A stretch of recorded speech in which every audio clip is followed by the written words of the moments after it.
Hi everyone, welcome back to Trina's Tip Tuesday.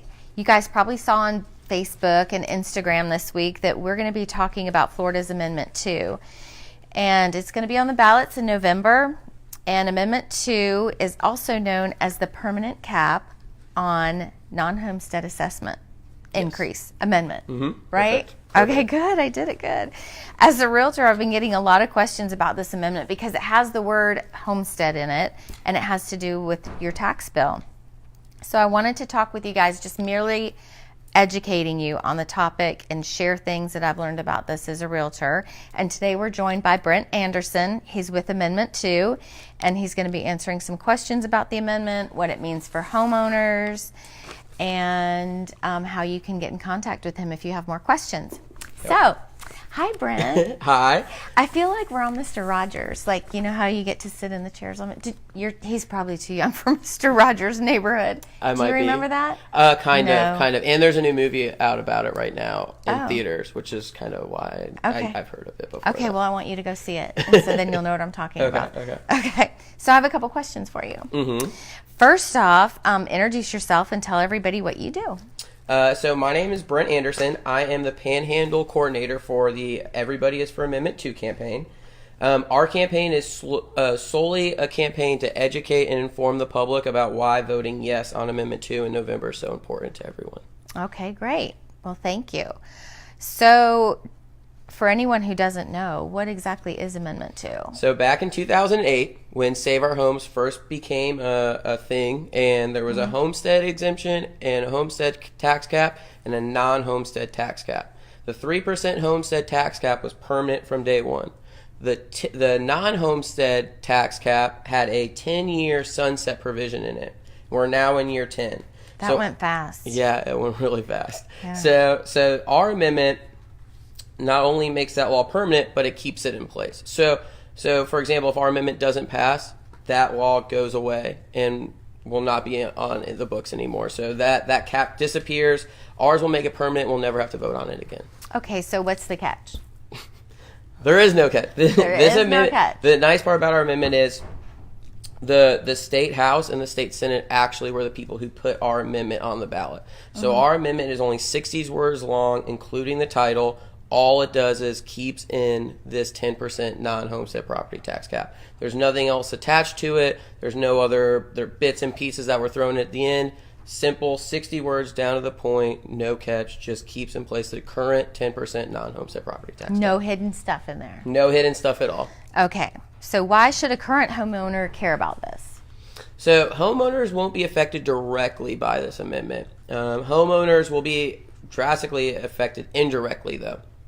So anyone who only owns one property and their home, it's homesteaded, they're not going to have an increased property tax bill. But all the companies they buy stuff for, all the companies they do business with, if they own a business, anything like that, all of those places will have higher property taxes.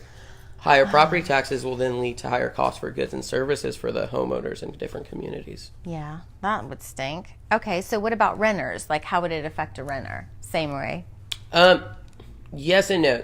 In my opinion, renters are the hidden people who are completely forgotten when talking about homestead and non-homestead properties and properties in general, because everyone says, oh, I'm a renter, I don't pay property taxes. But the owners of those buildings do pay property taxes. And all rental properties are non-homestead properties. So without this amendment, increased rent costs, which will then go down to the tenants because no owner is going to say, well, I'm just going to eat all of this new property tax. Right, and I think we already have the highest rent in the state, don't we? It's expensive. And affordable housings, there's a crisis down in South Florida for affordable housing in the state of Florida. And without being able to give people the option to rent affordably, it's scary stuff. That really is.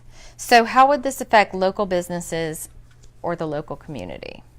So kind of back to how it affects homestead owners as well. Local business will have to deal with higher rent costs, which then again they're either going to have to eat that cost to keep their prices low for their customers, or they're going to have to pass it on to their customers, which if their prices go up too much, customers might not be able to afford their goods, which then can cause them to struggle with performing well and budgeting into the future and stuff like that. that's really going to be bad if this doesn't work out. Yes.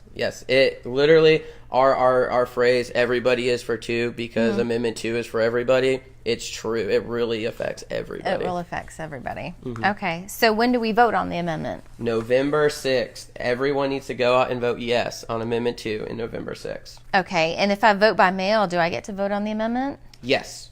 So we have gotten a couple of those questions. If you vote by mail, if you vote early, any of those options, our amendment will be on there. We're the second one down. The ballot will be pretty lengthy. We've heard that it can be up to 7 pages in some counties throughout the state. So just get to the amendments, get to number 2, and make sure you vote yes. Okay, perfect. And how do we find out more information about Amendment 2? We have an awesome website, everybodyisfor2.com. We have videos that we can go on. You can share them on things like Facebook and other social media, and spread the word. And we also have a really cool program that is especially good for people who want to get involved and help out their community. We have an ambassador program, which Trina is I am. Yes. I have a pen. Trina is a part of as well. And if you want more information about signing up for the ambassador program, you can find that online as well. And we are always looking for new ambassadors to help us spread the word about Amendment 2. Okay, great. Well, thank you, Brent. I appreciate you doing this, and thank you for watching Trina's Tip Tuesday again. And we're going to be back in a couple weeks to talk about more real estate related topics. If there's anything interesting that you want to hear about, please message me or Facebook me so that we can get you in line to do a topic that you're interested in. And I do have a special guest who's been dying to get on the show. Oh, she's not going to do it. Maybe another day. So that'll be a secret for a future Trina's Tip Tuesday. Thanks, guys. Bye. Thank you, everyone.